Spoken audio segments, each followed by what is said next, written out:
Padişah depşelîn got, mamosteyê min, ger mirov dibîne ku xerab tê, lê rastî jê re bêje ku îhanetê ji wî re tîne, wê çi bike? Beydaba bişirî, tu pirsa baş kirî, padişahê min. Bila ez vê yekê bi çîrokekê kevin nîşan bidim. Çîroka sê masoyên ku di yek gola bûn, yek ku zû bû, yek ku ne zû ne dereng bû û yek ku tu bi zav nedida. Padişah hejand serê xwe, beydaba dest pê kir. Carekê di gola mezin a Hindî de gola fereh û bidar û nebatên dora wê sê masoyên mezin dijiyan. Ew her sê hev gelek bûn. Her roj bi hev re digêriyan, bi hev re xwarinê dixwarin, bi hev re di binê avê de bi rihêtî bûn. Navê yekê ji wan Zana bû. Zana her gav fikrî bû, her dem li ber dawiyê dinihêrî. Navê ya duduyê Bira bû.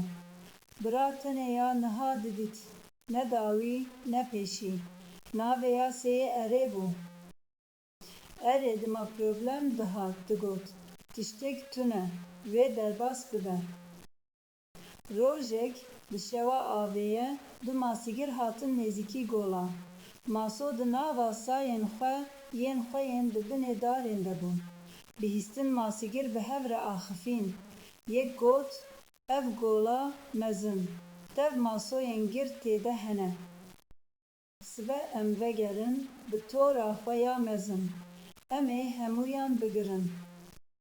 Zana ev bihîst, Zana çû ber her du heval. Birayên min got, min ev bihîst, sibe masîgir vê tê. Ger em li vir bimînin, em ê hemûyan bê bibişkivin. Zana dest pê kir, ez ê herim, bi tenê ez ê herim. Heya ku ev gola xeter e, heta ku ev golê tê hîviya tîr a masîgiran. Bira got, çawa heya ku derê, em mezinin, em li vê golê ji koka xwe in, ev gola me ye. Ger em herin em vê bibînin çi derê? Zana got, çemê piçûk heye, min ew dît. Biserî vê golê ve, ez ê li wir biçim. Heya ku tîra xeter di golê de be, ez li çem ime. Erê got, erê tê herî, lê wexta xerabiyê diye, ev pirsî xirab e, wê derbas bibe, çi ne mas, çi ne tîr. Zana bê wext hejand serê xwe, got bi xwe re birayên min nedibihîzin, lê ez fikrê xwe bişopînim. Zana di şevê de gava ku tu kes nedîtîbû, bi çemê piçûk ve avêt xwe, bê xeter çû ber çem. Li vir li dora kevirekî ma. Heya ku ji golê dengek nehat, ji golê denga baş nehat, wê li vir bima.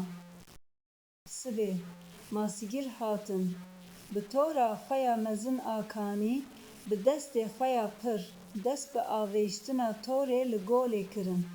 Tor hemû gola xenixand. Sed masoyên mezin di nav torê de hatin girtin. Bira gava torê hat, bi çavên xwe yên fereh nihêrî. Got bi xwe re, ev ya rastî ya Zana digot e, min neditibû, min nedixwest bibînim. Lê niha dereng e.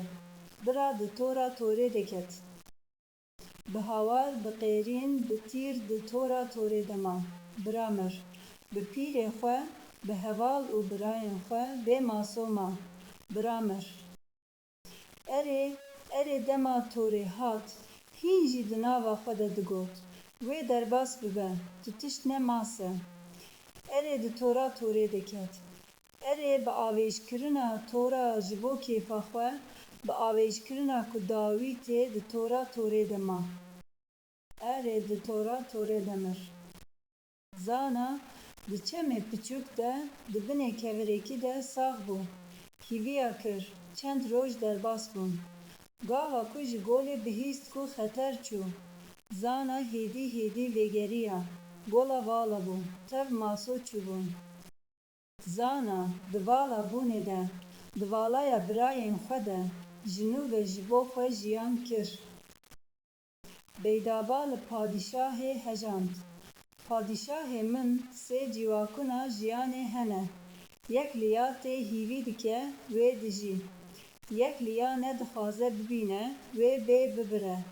Yek liya hemû ji xwe re weka ne tişt e, wê di nav valayê de bimîne. Tu wek zana be. Padîşah hejand, aha ez girtim. Berî ku tîra xeter were ji wir biçe. Beydaba bişirî. Ev çîrok di sanskritî de matin Sehasrabudî, Çatabudî catika tê vegotin. Em Kurd jê re dibêjin sê maso.